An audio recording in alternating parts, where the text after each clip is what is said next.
La matanza de Palmasola, de Historia Dominicana en Gráficas.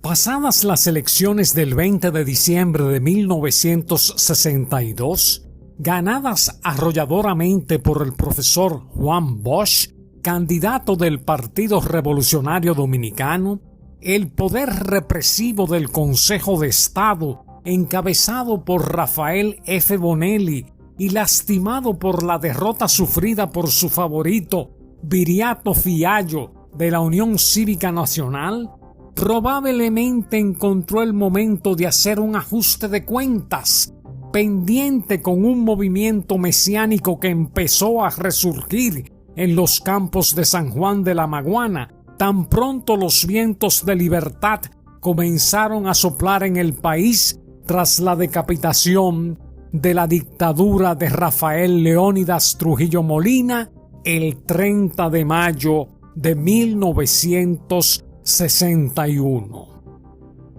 El 28 de diciembre de 1962, Día de los Santos Inocentes, se produjo la matanza que aún conmueve la conciencia nacional en momentos que el presidente electo iniciaba un periplo por diferentes países en gestiones propias del gobierno que iniciaría el 27 de febrero de 1963. Palmasola, paraje del municipio de Las Matas de Farfán, fue la meca del movimiento religioso inspirado en las creencias del Mesías popular Olivorio Mateo, caído en combate contra las tropas interventoras de los Estados Unidos el 27 de junio de 1922, tras años de persecución en las montañas sanjuaneras. El credo olivorista, todo un sincretismo que incluía desde ritos mágicos religiosos, farmacopea, tradiciones del catolicismo y del protestantismo, patriotismo y nacionalismo, hasta las prédicas de justicia social, se mantuvo oculto entre los campesinos de la zona por la represión yanqui de la ocupación 1916-1924 y continuada por la dictadura trujillista, renaciendo con nuevos líderes después del 30 de mayo de 1961. Entre el 1961 y el 1962, el olivorismo renació bajo el nombre de Unión Cristiana Mundial, con himno, escudo y bandera, teniendo como líderes fundamentales a los hermanos Plinio y León Romilio Ventura Rodríguez, conocidos como los mellizos de Palmasola, cautivando con sus prédicas a miles de seguidores, lo que provocó la persecución y el genocidio de que fueron víctimas. El terreno para la matanza fue abonado con denuncias en los medios de comunicación de la época sobre prácticas inmorales que se estarían produciendo en Palmasola, como embarazos de adolescentes, hechicería, sacrificios de animales, embrujos y otras supercherías que atentaban contra las buenas costumbres dominicanas. Previo a la matanza, se montó el descrédito mediático, una obra que describe y analiza con criterios científicos el resurgir del movimiento mesiánico, es la publicada por la socióloga y filósofa Lusitania Martínez titulada Palmasola, Opresión y Esperanza, en la que incluso se encuentra una permanente reflexión sobre el estado anímico del campesinado dominicano tras los acontecimientos que siguieron al asesinato del dictador Trujillo. La investigadora Martínez dice que aunque la religión liborista fue perseguida tenazmente por los americanos y por Trujillo, sus seguidores se mantuvieron fieles a lo que entendían en la dignidad de sus creencias, ya que fueron sus antepasados que la practicaron. Entiende la autora que si bien la Iglesia Católica Dominicana no participó de los planes para masacrar a los palmasolistas, tampoco se opuso al acoso que sufrieron sus fieles por parte de las autoridades del Consejo de Estado. La institución eclesial no podía ver esto con indiferencia y debido a razones señaladas aprobó la acción estatal posterior, aunque sin rubricarla. Desde antes, la Iglesia no se esforzó por comprender y respetar el fenómeno social desarrollado en Palmasola. La investigadora Martínez asegura que dieron un plazo perentorio al gobierno que vencía el 12 de diciembre para que pusiera coto al estado de intranquilidad pública. En el ultimátum no solo se expresaba el apoyo a cualquier medida que se tomara para solucionar el problema, sino que, más aún, se responsabilizaba al Consejo de Estado de lo que pudiera suceder si el pueblo se hacía justicia por sus propias manos. Enterado el país y la población de San Juan de la Maguana de ese peligroso movimiento, las instituciones sanjuaneras, los hombres de empresa, comerciantes, industriales, profesionales, las iglesias de todos los credos, en fin,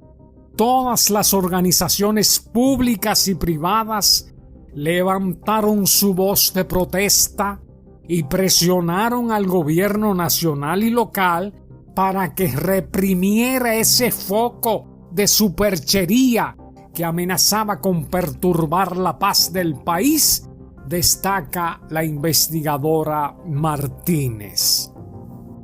Una versión publicada en el periódico La Nación del 2 de diciembre de 1962, refiere que los denunciantes pedían que la acción de las autoridades fuera rápida y fulminante, pues si el Estado no actuaba con prontitud, la población iba a buscar la manera de poner fin al movimiento liborista. En medio de un ambiente de tensión y miedo,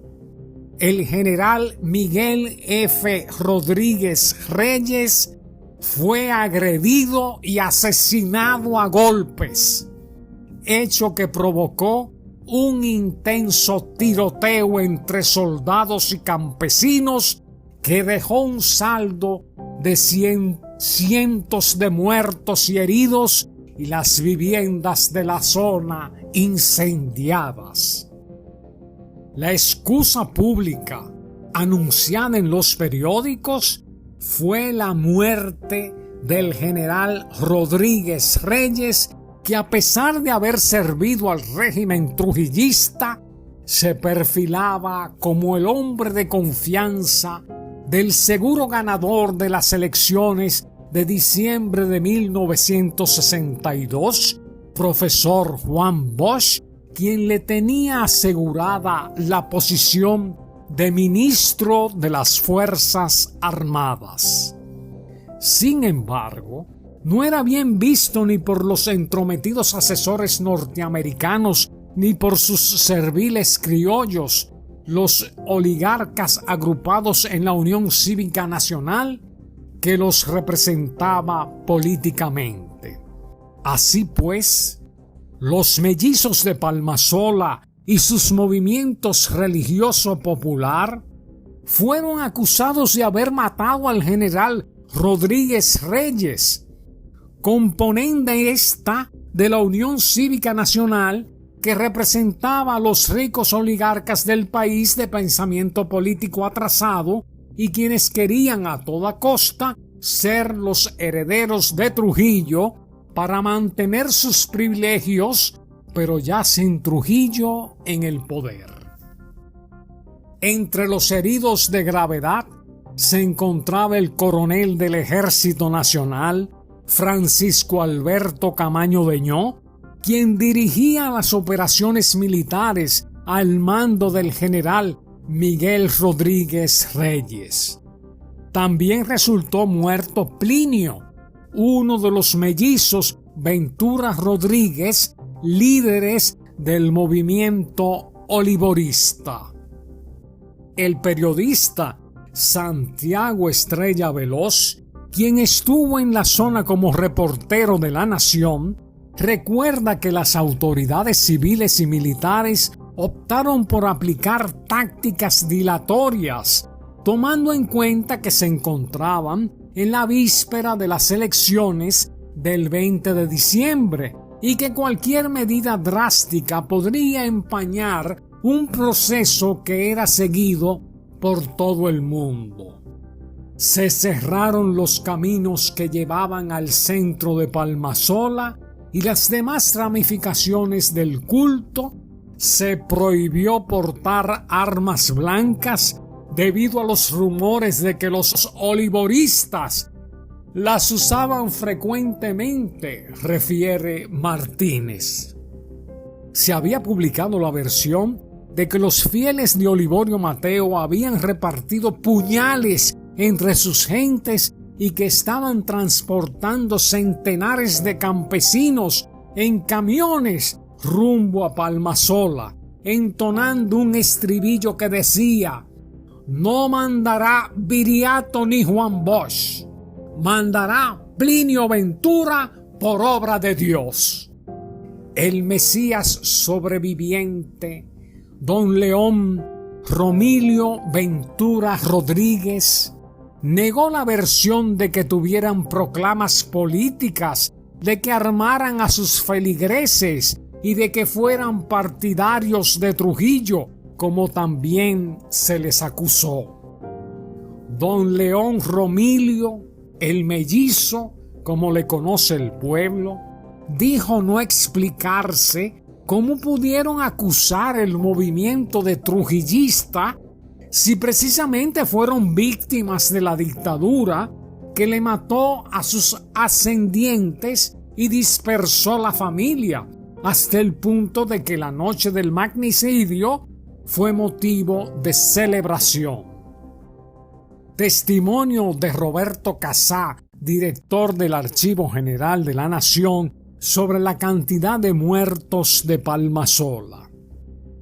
Un tema tan espinoso como el número de caídos del 28 de diciembre, a diferencia de otros, sí puede ser abordado con las fuentes disponibles, en especial las producidas en el área de historia oral del Archivo General de la Nación. Queda fuera de duda que una cifra oficial del Consejo de Estado de 42 subestima gravemente la realidad, pero del lado de algunos de los testimoniantes palmasolistas se sobreestima el número real en una medida mucho mayor cuando hablan de 800, 1000 e incluso 1300. Las entrevistas a personas que participaron en el enterramiento de las víctimas realizadas por Aquiles Castro, en muchas de las cuales yo estuve presente, permiten llegar a la conclusión de que en ningún caso los muertos pasaron de 200. Mi punto de vista es que la cifra aceptable oscila entre 100 y 150. En su momento, desarrollaré los argumentos al respecto, sustentando en las entrevistas aludidas. De todas maneras, no puede soslayarse el hecho de que algunos agentes protagonizaron una matanza sin relación con lo que se hubiera requerido para asegurar el desalojo de los fieles, aunque se hubieran opuesto, dado el hecho de que no estaban armados.